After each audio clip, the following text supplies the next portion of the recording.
We're partway through the Women's Six Nations and things are looking good for England to win the title yet again after 2 victories from 2 games.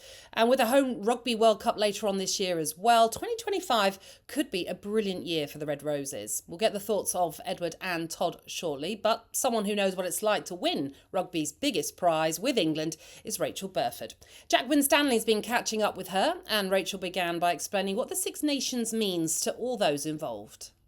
It's such a historical tournament that's been going on for so long. It obviously has the wealth of the history from the men's side and then also with the women. And, it's probably one of the biggest, longest standing women's international tournament that, gets everybody very excited about. It's kind of that battle and that bragging rights for in Europe, who's the best. And, over the years, it's obviously developed and got a lot tougher, and you've seen nationalities really step up in various times in cycles of their own. But it's definitely one of those that, it's the tournament that you start thinking about first before anything else. And, as soon as you kind of get started into your club season here in the Northern Hemisphere, you start thinking about, well, Six Nations is around the corner. It's a massive tournament, and it's one of the best in women's rugby. And talking about this tournament, I mentioned that we're a couple of matches in. England top of the table, 2 wins from 2. What stood out for you from an England perspective so far in the Six Nations? I think, to be honest, I wouldn't say they've had their best performances. We're still seeing them, moments within the game. They've been brilliant, certain elements, but you're still not seeing that consistent kind of 80 minutes, and that's is expected. New tournament, there's a lot of new combinations. There was new caps in there, young players. So probably not that I didn't expect those elements to not be quite perfect, but England's depth is just ridiculous. John Mitchell has the pleasure and the ability to roll out 2 very different looking sides and still rank up a significant amount of points and pressure and still be top of the table.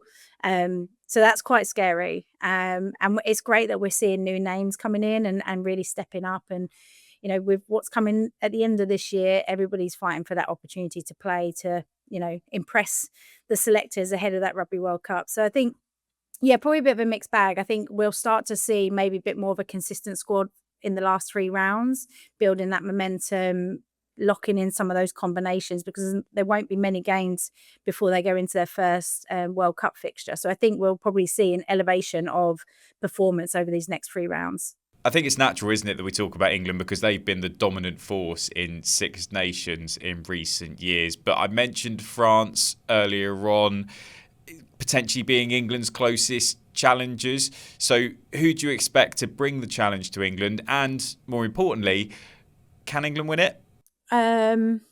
So I've actually been fairly impressed with France. To me, they look fitter than ever. They look more organised, and they just seem mentally slightly different, which, I'm not sure I'll be telling any secrets here. You just don't know what sort of French team is going to turn up most of the time. But I think I've seen a bit of a different mentality from them in the first 2 rounds. And I think having that fitness level and that everybody's kind of seems on the same page, knowing what they're doing, I think they can test England. It will be a tough ask being away from home. They don't travel particularly well. I personally can't see any other team knocking England over. Scotland, to give some context, Italy, Ireland, Scotland, Wales, all massively improving. They really, really are. But I'll come back to that point around the ability for John Mitchell to be able to rotate and still have a really, really strong... The other teams don't have that luxury. They need their best players playing against England at their best, to have their best game, to really to overturn a result. They will push them and they'll challenge them and they'll put them under pressure. But England are just too strong and too dominant. And yet the other unions... They have a strong squad, but they don't have that depth that can then continue that momentum they might have picked up in the first half with their starting players. So France will be the ones that could challenge them, but I still think England will come out on top.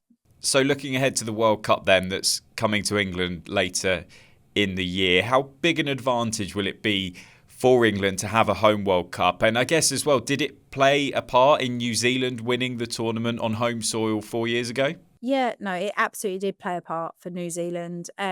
they're a nation that are incredibly proud. They're very family orientated. They're a very humble and grateful nation. And I think, that was the first time that people had paid to watch women's rugby ever in New Zealand.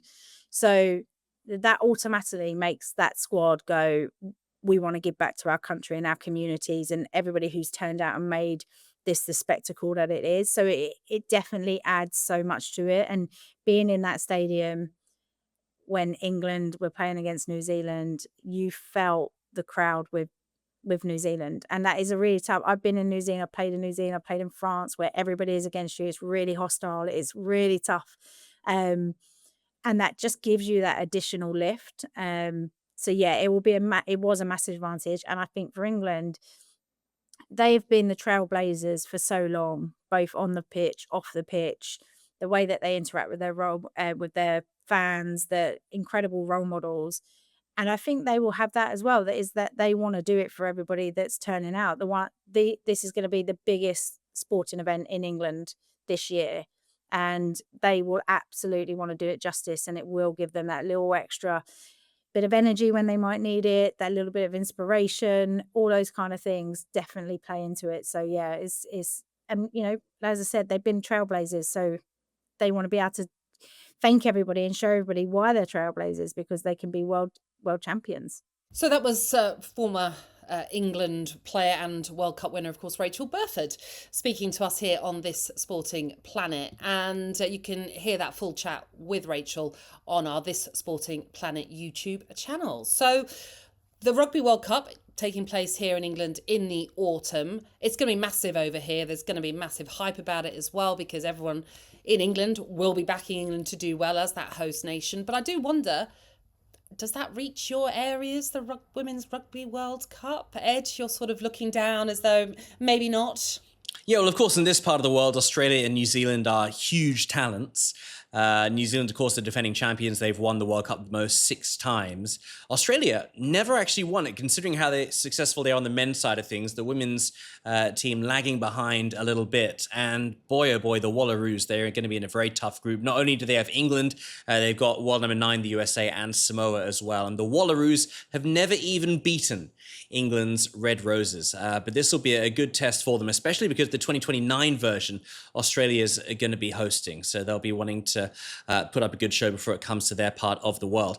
I think when it comes to Asia itself, rugby is still quite an expat sport, if I can put it that way, and I don't think it has the pedigree in this part of the world as it does in Europe, for example. I did mention I was at the Rugby Sevens last week, and there were a lot of people there, but I've got to say the majority, I think, were there to just have a good time, wear silly costumes, drink a lot of beer, and dance pretty poorly to some of the songs that were being played. But this is the Rugby Sevens, of course, which is a very, very high intensity, all action.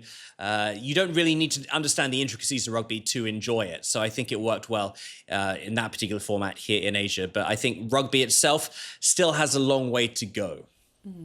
Todd, what about in the I would US? say in the States it is growing, because I think women's sports on a whole in North America is having a bit of a renaissance with the WNBA, with women's college basketball. It's just doing fantastic. And I think on the heels of the Paris Olympics and the way the Americans played, meddling in there, I think it's really put a lot of those names and faces on people's minds. So let's be honest, the landscape of sports in North America is very crowded with football, with basketball, with baseball, with hockey. And so to find even a sliver there is a good opening. But I'm really excited for it. And I'm not obviously an English resident or a citizen, but I'm excited. After listening to that interview by Rachael, I mean, the confidence level is, I mean, they are feeling it, and they should. And the fact that they're having it in England, I think it'll be awesome. Well, we know as a host nation that tends to be an inspiring factor for many to at least get to a final.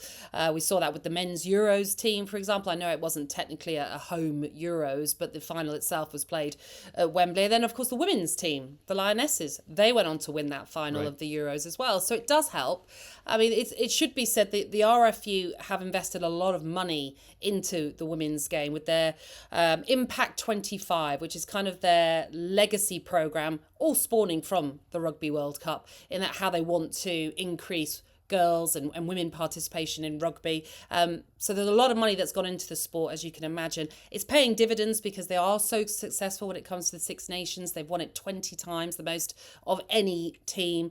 They've won it, I think, the last 6 years in a row as well, doing so with the Grand Slam. So they are so convincing when it comes to the Six Nations that you'd like to think from an England perspective that they can do the same in this tournament to then bring them that momentum, which, as we know, is so key for any sporting team or even individual. Momentum is so important, taking you into another tournament, and that's what they'll be aiming to achieve. And what a fantastic coach they've got in John Mitchell as well, because he made the England men's defence the most feared in the world when he was their defence coach from 2018 to 2021. I was going to say I love this story. I don't love the fact that he got robbed by masked intruders whilst he was living in Johannesburg. But he was stabbed twice in 2010. He was tied up by intruders. But he said out of that came this fighting attitude, and he thought he's not ready to give in yet.